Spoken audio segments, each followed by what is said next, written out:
Hello and welcome to the latest episode of WrapChat. First of all, we'd like to give a shout out to our sponsor, Westland Studios. Check out their website, www.westlandstudiosdublin.com. If you need any ADR, any recording, give Alwyn a shout. He is always on the end of the phone and very helpful. So we've got Tristan Heanue on. Yeah, Tristan is an actor, director, writer, in different orders depending on what day of the week you meet him. But an incredible talent, a good mate of mine, has to be said. Full disclosure. Yeah, so that's and obviously he's written some really interesting shorts over the last couple of years, which have brought him all over the world, frankly. And he's a real talent. Yeah. Yeah, particularly I really like Today. That's probably my favourite. They're all great. But Today with John Connors and is it Lola Roddy. Yeah, amazing actor. Yes, so Tristan took time out of his busy schedule, landscaping the Connemara Hills, to come in and have a chat with us. Just coming up to Christmas as well, just like to give a big thanks to everybody who's been tuning in. We put a lot of time into this, and at Christmas time, it's good to give thanks and praise. So refer us, I guess, to a filmmaking friend, and you can check us out on SoundCloud.com/FNI WrapChat, and then we're on iTunes and Stitcher, Podcast Addict. If you're an addict of podcasts, obviously you need to be on that. The apps are handy. You can listen to it on the go. We were told by many people that we need to get on those platforms. So if there's any other suggestions, just let us know. So we give you a really enjoyable chat with Tristan Heanue.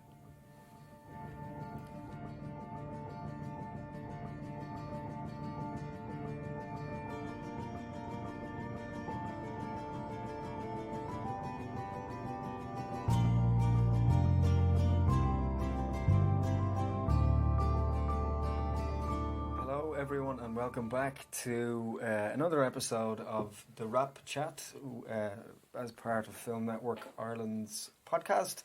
My name is Paul Butler Lennox, and I am with, as ever, the Navan Stallion himself. That's me. And Tristan Heanue, thanks very much for coming in. Pleasure, boys, pleasure. What was your day like today? Are you working or are you running around? I was working, it was a busy day, cold day working. Yeah, I was working outside today, so my fingers are just about thawed out. Cool. We'll just go back to the start. Were you an actor first, or did you always have an eye on kind of being a filmmaker? No, not really. I started acting maybe 2010. Yeah, it was about 2010. And it wasn't until a couple of years later that I don't know where it came from. It just... I think it actually came from I stopped drinking, and I was very bored, and I just wrote a script one day on an A4 pad, and that was kind of the start of it. I'd never really written anything apart from really bad poetry and a couple of attempts at songs in my teens, but that was it. I'd never really written anything, so I think I was more just bored that I just thought I'd write something. Okay, and that was the start. Yeah. And was there an element of being on sets, watching, saying, I could give that a go, maybe? Did you ever feel, I suppose, what was your kind of early influences in terms of, I suppose, films and anything kind of, because you're from Galway, is that correct, Tristan? That's correct, yeah. and not from Galway City as well. No, so, the sticks. So what kind of, movies and stuff. Yeah, just what kind of influence or infiltrated your household when you were a kid? Move that mic just a little bit closer. Yeah, it was British cinema had a big impact on me growing up. We were seeing Rain and Stones when I was young enough, and 24/7. I remember renting with my dad from the local. It was called Rhymers at the time shop on video. And I had no idea, but it was about boxing, so that's why we rented it, and it was the first Shane Meadows film. And I loved it, and kind of, I was always lent more towards the kind of British kind of dramas and the Ken Loach after that then, and is there a reason for that? Was there like an English connection in your family, or? No, No? no, or not just really. what Just the characters? stories kind of. And then I saw Dead Man's Shoes a few years later and Romeo Brass and stuff, and I just kind of really liked that style of filmmaking. That type of social drama Yeah, and stuff I want to do. but I was never like obsessed with cinema No. growing up. So you weren't no. like, you don't have like tattoos of Spielberg's. No, and face I stuff. didn't own a Super 8 camera. I wasn't running around making little videos. And everyone seems to like, worth their salt seems to have had a You Super weren't 8. part of that club, man. Yeah, a 16mm or a Super 8 or one of these. No, I didn't. I kind of wanted to be a DJ more when I was from my teens. Yeah. That was the acting thing came years later. Till I worked on a film actually at home when I was 23, or that Tristan Heanue. I did like 5 weeks on that. And it was being around them actors all day. I was James Franco's double for 5 weeks. Oh. So it was just sitting around watching. You'd be kind of like, I could This do is that. actually not hard that work. would be kind of cool to do. That was the first time it kind of entered my head. I was like 22. Oh, okay. Yeah. Gone off on a rant there. No, the rants are good. Was that kind of a learning experience, or were you just kind of having a crack, taking it Oh, all? I was just having the crack. I had come back from. I've been travelling around Spain with a couple of my mates, just camping, and I came back and I had no job, and I got a job labouring with a local builder, and they were having this casting call for extras for this film, and I went up to it, and they were looking for someone to be a double for James Franco, Okay. and Tommy Wazoo wasn't available. no, they had it was down to me and 3 others, and we all kind of had to sit around, and Franco came in then, and it was kind of like, oh, which guys kind of matches up, Right. and then I ended up getting it. It was great Cool. great money, and it was Yeah. like 4 or 5 weeks work, and it was all shot around my area, and it was fun. It was fun. So it was just sitting on set all day. I'd have very little to do. I'd have to Yeah. stand in, and they'd set up the camera yeah, yeah. because they couldn't be getting Yeah. him from his trailer or whatever Right, to come and right. stand. And so you'd be and then you'd get to sit around and watch Yeah, the yeah. whole thing kind of go. So it was cool. It Yeah. was definitely. I was like, it interested me. That was the first time I felt a genuine interest. So it was kind of late. Yeah, yeah. And you haven't done that since the body standing thing. No, So you're kind of like the Ian Wright of filmmakers and actors. Started a bit later and yeah, finished strong. yeah. It's to be yet to be And seen. win one Premier League title. Yeah. Did you go to film school at all then? No, Or acting school? No. No. I did actually the exact same course that John Connors did. We spoke about before. Oh, the scene study thing with Kathleen Warner Yates Right. in the Abbey School of that's the same course I did. And what are your that was thoughts on acting school? Or do you think it's necessary? Or Oh, everyone's different. Yeah. You know what I mean? Everyone's different. You see some amazing actors that have trained. You see some amazing actors that haven't trained today. Some people just have instincts that. Whatever works, but I think an untrained actor could always learn something by going back. I don't think, you know what I mean? Sometimes I wonder, I would never write it off. I sometimes wonder, would I or should I train? Because sometimes you don't feel like you've got full control over things. Sometimes like it's just kind of, you go into a scene and Right. it's like potluck if it goes okay. You're like, Yeah, you're riding this fine line. But I think Yeah, if you're trained, you've I more think control. you can misplace it. Consistency. You can misplace it sometimes. I think people misinterpret kind of insecurity with lack of, there's no control in the environment sometimes when Yeah. you're working. So I think it's difficult to. I think it's important that you realise that it's about a level of comfort and kind of surrendering yourself to the wave, as aware of what's happening, and it's different for everybody. Some people get that comfort through experience. I mean, even when you look at someone like Daniel Day-Lewis this week saying, a great sadness came over me, Yeah. and he stopped. And so, I guess that's a no for a lot of other actors and performers. Just find your own comfort. It's finding that though, Mm. the best way to get it, and I guess whatever works. Yeah. So let's talk a little bit about why you felt it was necessary to write. Like, I suppose, what was the inception of you deciding to write your first short that you wrote? Was it specifically for a vehicle for yourself, or? Yeah, I hadn't worked in a while. I hadn't worked in a while. I think I did a short film with Paddy Slattery, I think at the start of around 2012, and we kind of spoke a bit, and he was the first person to ask me, would you ever think of writing, or have you ever thought about it? And I hadn't really, and then I got this idea and I wrote a short, and then I wrote another one kind of pretty much a month or two later, and then the third one I wrote was In This Place. And each of them I sent to Paddy. He was kind of the first person I'd send them to, and give feedback. And he liked the other two, but when I sent him in this place, he was like, there's something, there was something there. He could tell it was kind of something that I knew, not that I knew about, but, he just thought there was something there. He was like, you should work on this one, develop this one more. And that's the one that we made first. Yeah, okay.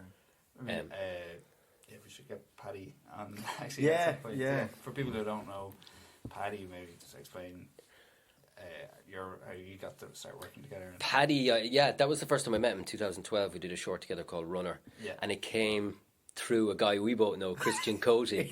He's a storyboard artist. Me and Paul did a web series about 7 years ago called Mr. Donkey, and and he was a storyboard artist, Christian, who directed it. Right.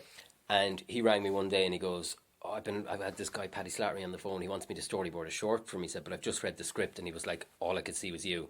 So I was like, send over the script. Cool. So he sent the script. I read it and I rang him back and I said, right, you need to get me an audition for this. I sent him my showreel and I said, send this to him if it's not cast. And then like half an hour later, Paddy rang me and we were on the phone for about an hour. Right. And I went in for an audition and got it. And that was our first meeting. And we've worked together like 5 times since. Wow. He produced Today.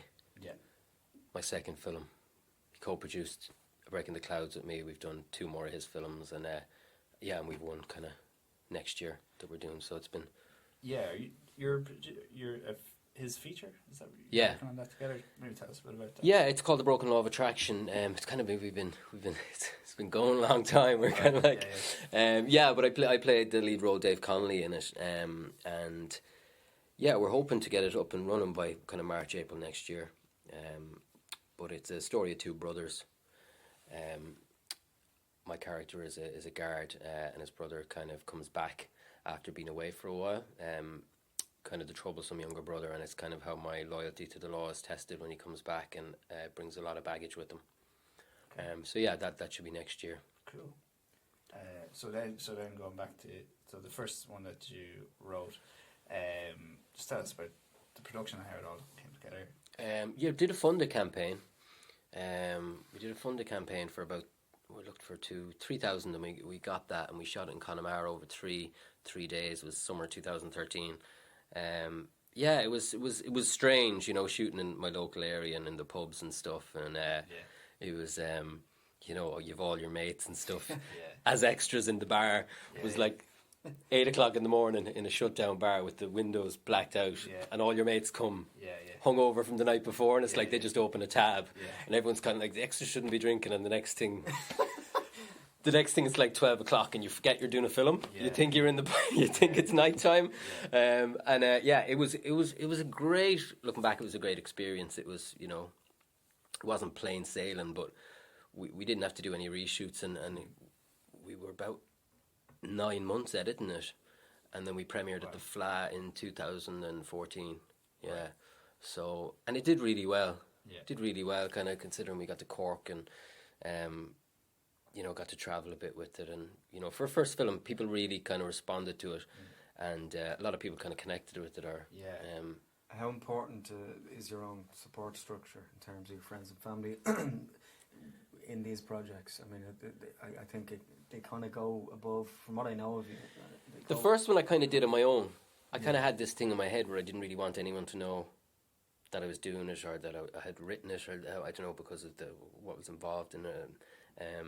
So I didn't really. That voice, is it going to be any good? Kind of my parents or family, they had nothing to do with it really. Okay. My sister helped me, but the second and third ones, I was more forthcoming with them. They did all the cooking. My mum did all the cooking, and she was making beds and putting people up, and like we used my dad's farm and his tractor and all his cows and stuff and trailer for today. He kind of, he was. And it was actually, he'd a good chat with Law. Him and Lawler really hit it off on Today, and they had a little chat, and that's where Lawler got his improv for the scene that we improved with the calf. The calf was born while we were shooting the loft stuff. Have you seen Today? Yeah, I've seen it, yeah. While we were shooting the loft stuff, the calf, we had to stop because there was a calf being born downstairs. Because when I got up that morning, my owl had been up since like 5 a.m. sitting drinking tea, and he was like, "That's what calf now was going to calf now today. I bet when you're abroad in that shed." And so it was. We were going for lunch, and my Owlad and Lawler were looking over the fence, just looking at the calf, talking. And when we went to improv that scene with the calf, we kind of spoke with Lawler and said, "Look, we might work something in with this calf. It's kind of seems to be." Yeah. And he just used what my outlet had told him, you know, about that he'd been up all week waiting for it to calf and kind of stuff like this. Like, that's a great actor when you just kind of, you know, tap in and just kind of listen and take it all on. And the same with Johnny, like, he didn't know what Lawler was going to say, but the fact they were just really just listening to each other.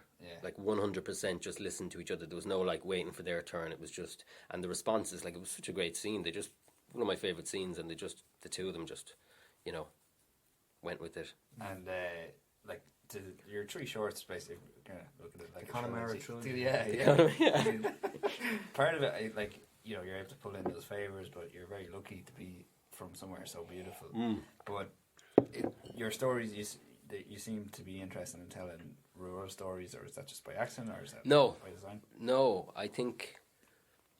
No, I like rural stories, and I think the next, you know, the next couple I make will probably be rural stories.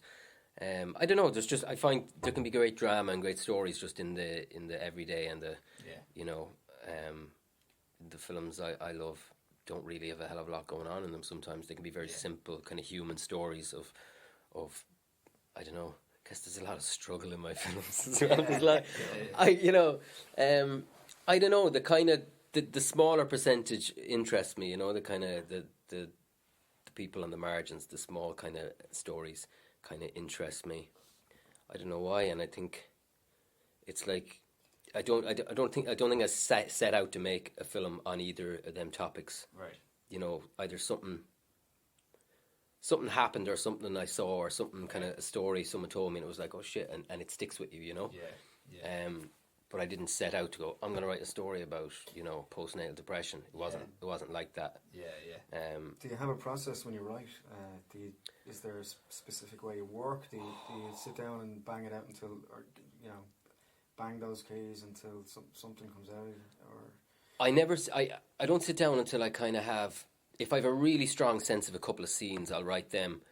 But sometimes I won't write until in my head I've got it worked out kind of in beats, start to finish. And then I'll sit down and I'll do a draft. So I'll just like sleep on it for however long, just thinking, just go in and you just play it out. And then sometimes, but if I, like with the feature I'm writing, I had this big scene in the middle, so I just, the most ridiculous way to write a feature, write a scene in the middle.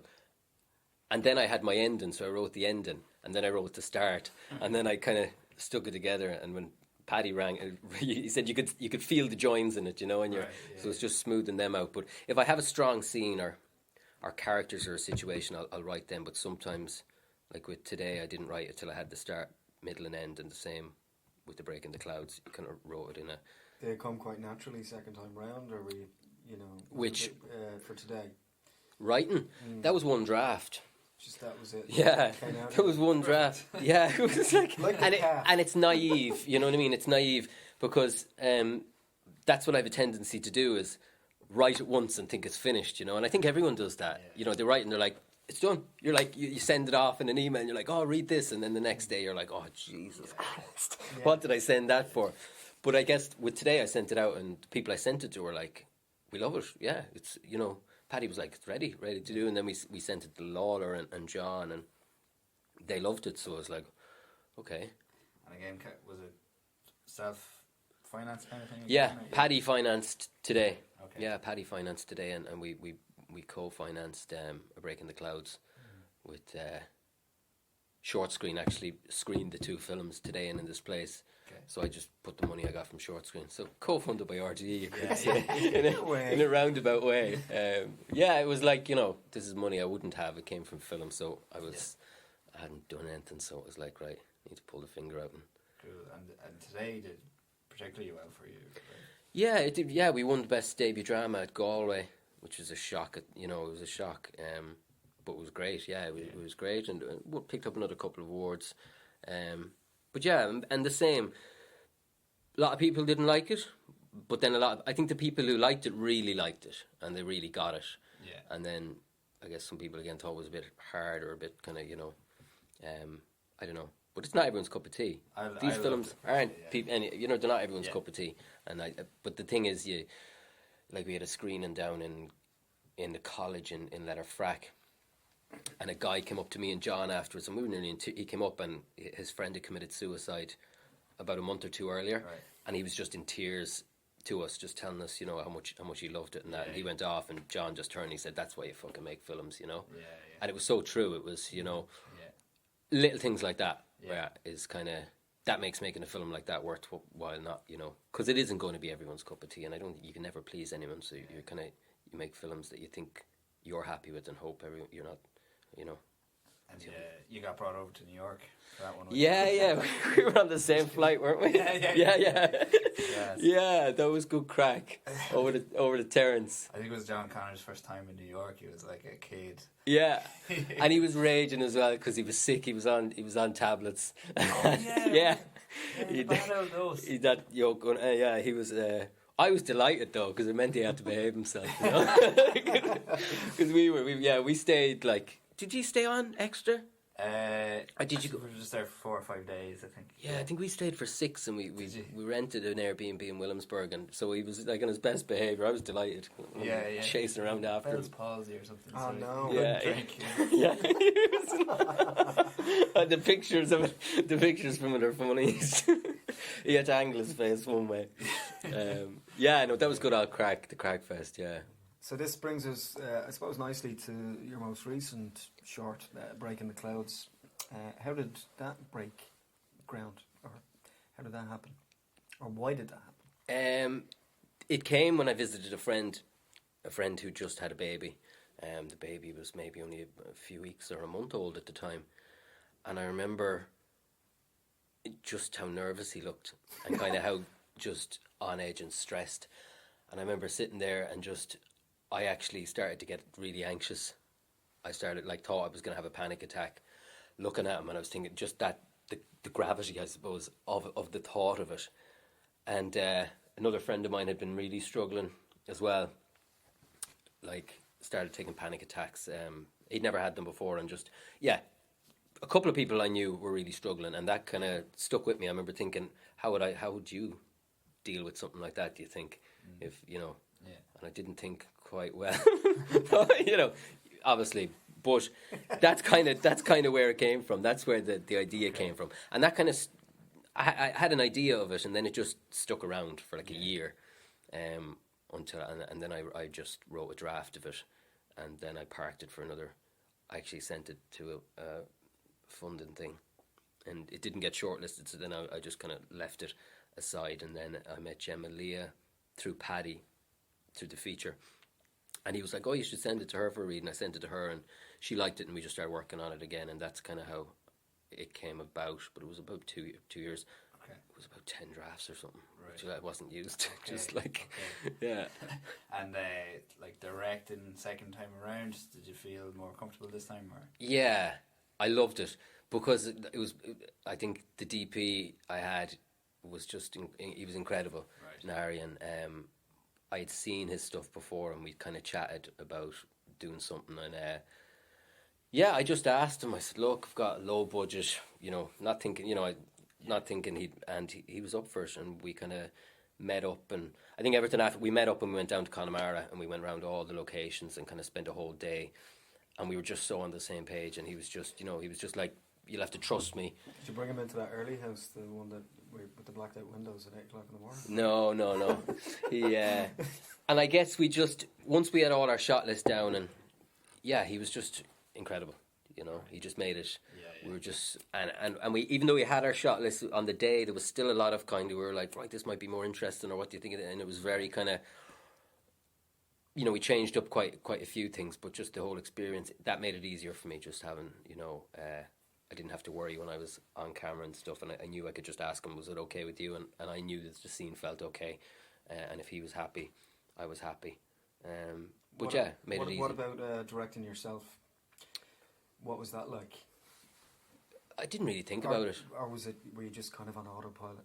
In a good way. We knew what the shot was, so I just had to worry about the performance, and if it felt okay, that was it. You know what I mean? There was not. We didn't do more. Did someone dig in, or was there an AD or something that was kind of No, we had an AD there, yeah, but there was nobody. I was just, if it felt good, I'd say Denarian. You know what I mean? Was it okay? Was it quicker then that way? Or? Yeah, because we weren't watching playbacks or anything. We were just kind of flying through it. I didn't have a monitor. I don't really, the lads had one for focus pulling, but it was, Yeah, no more than 2 takes for everything, I think. Yeah, we yeah. did the whole thing in 2 takes, and yeah, it was fine. It was easy. I was expecting it to be like a, but it wasn't. It's a bit mad when you're kind of running around and someone's asking you, oh, what time's the food, or where are the sandwiches, and who's there, and there's like more, everything, phone call coming in, and it's like, right, it's time for your scene, and the thing, you've just put the phone on silent and jump in, it's like, you have to just be there, and sometimes your head's going a million miles an hour, but it worked. Yeah. You know? You were comfortable wearing a couple of different hats. Yeah. You do it again? Direct and act? Yeah. Maybe. Okay. But not, I do it once more probably. Okay. Maybe. I don't know. I really, I don't know. It depends. It depends. You know what I mean? It depends, yeah. Cool. And what stage is that at? That was doing the rounds on festivals now, or? Breaking the Clouds? Yeah. Yeah, we're in London now on Sunday in the Irish Film Festival London, and then we're in the International Film Festival Wales the following Saturday. So trying to get over to them this week, yeah. So we're up for a few awards in Wales as well, so best of luck. Yeah, going to try to make the trip. And what's next? This evening, or? No. I'm developing another short. Okay. Which I'll see. I'm going to just get it ready and kind of send it out to a couple of things. But just writing the feature kind of still the main kind of thing that's just been going on for about 3.5 years.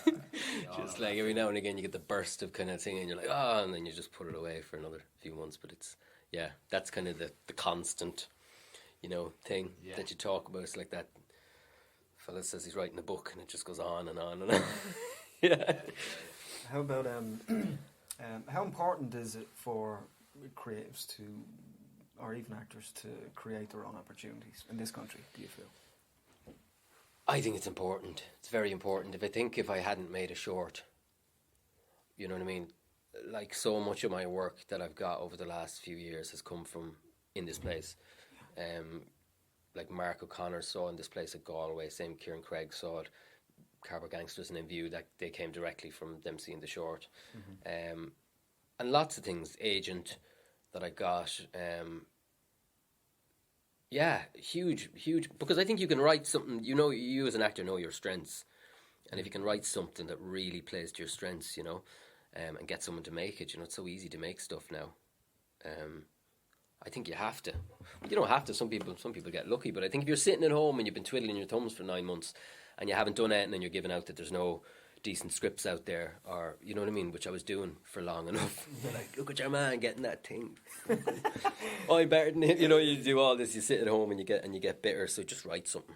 Yeah. Write something. And it's a slog putting something together, but if you can get a good story and get it done, it's hugely rewarding. Do you think, and would you we had a chat with Nick Dunning on one of the earlier podcasts, just about your frame of mind. How important is it to be obviously opportunistic, but also positive in terms of future opportunities and stuff? Do you practice any methodology to I guess to deal with rejection, or cause this is a circus, we're all in? Not really. I kind of, the rejection never really bothered me, apart from a couple of times when think you get close with a couple of things and it's a bit of a kick. But no, like I said, I worked door-to-door sales for Aircom for a couple of years, and that was like, you'd be bulletproof after that, you know what I mean? You'd be like, my dad bought shares off you cowboys, and you'd be like running down the road. And I kind of you just think you're not right for that for some reason, and you just move on. So things. You make peace with it. I forget about things very, very fast now. As soon as I walk out of the room, I forget about them, and I don't really let it bother me. I think it helps when you're. That's what the writing and stuff helped with. I felt like I wasn't just pinning all my. I was like, right, that wasn't for me. If I was just an actor, I'd be like, oh shit, you know what I mean? That was my chance of working in the next thing. But I think when you're creating your own work, it takes some of the focus off that. And I think when you're so focused on something, sometimes you can. I think it's when you let go of it and you kind of leave it out there. Things come to you, you attract more things than. Well, it's that kind of spinning plates thing. If you've 3 or 4 plates spinning at the same time. If one falls, you're looking Yeah. at the 3 that are still up. You're not just like waiting for the phone to ring because that's your only job. You need, there's you know? less of a sense of, I guess, of kind of desperation or panic. You know, Yeah. that was my chance, or that was my inroad to whatever it is that you think is important for the next step. And it's like, you know, I think auditions and that, you just so many different factors in getting an audition. You just have to go in, do your best, and you know, I can very easily leave them behind once I don't go in and forget the lines or make it up. You know, if you go in and you think, okay, I did okay there, Grant, you just forget about it. Yeah, I guess so. Which doesn't happen very often, you know. I usually forget lines or something. Well, unless you're me, because I do that all the time. So yeah, how I just want to just talk very quickly about Connemara in your work. How big of a character is Connemara in your work, or what is it about Connemara to you? Now, obviously, it's home, but like, what is it that's so very cinematic, and why should why should more people not be down there shooting? I know, I like the kind of fact that it can be very dependent on your frame of mind. It can be very beautiful or a very desolate kind of place, you know. Mm-hmm. And I think with the stories, I like to have a lot of light and shade in my stories. Although it may look like there's just more shade, more shade. But I like that chink every now and again. But I think the beauty of the place is always a nice contrast. You know what I mean, to what's going on within the scene and the vastness of it, and the, you know, kind of like with John and Today, it was kind of that real contained claustrophobia of the car, and then the stepping out, and it's like the wide open spaces and this beauty, which is totally the opposite of what's going on in his head. You know what I mean? He doesn't really appreciate it until maybe a bit later on. So yeah, I think it's a beautiful place, and yeah, I guess, yeah. Very good. Thanks very much, Tristan. That was great.